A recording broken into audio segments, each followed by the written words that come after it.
माणबसा गुरुवार कौन चलतु जानी नेबा।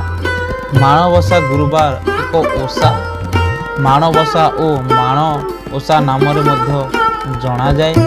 ओडिशा रे पालित एक कृषिभित्तिक पर्व। एही पर्व रे महालक्ष्मी को गृह रे धनधान्य वृद्धि निमंते मध्य पूजा करा जाय थाए। मार्गशीर मासरे ओडिया नारी माने एही ओषा पालन करिथांती। एही पूजा अन्य देश और अन्य राज्य मानकर प्रचलन नहीं। माणबसा और ओषा को लक्ष्मी पूजा मध्य कहा जाए।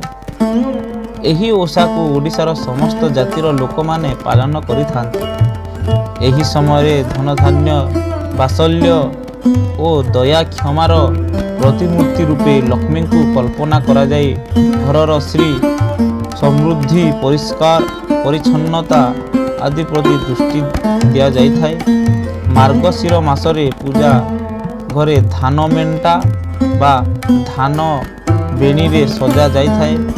धान केंडा को गंथि एही मेंटा बा बेणी तैयारी करा जाय थाए।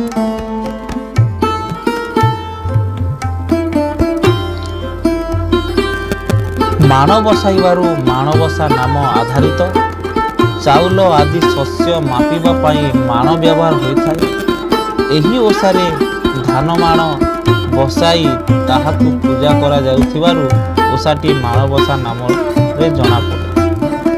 तार प्रकार केमिति एही पर्व समान विधि रे ओडिशार विभिन्न आदिवासी समाज रे मध्य पालित होता है।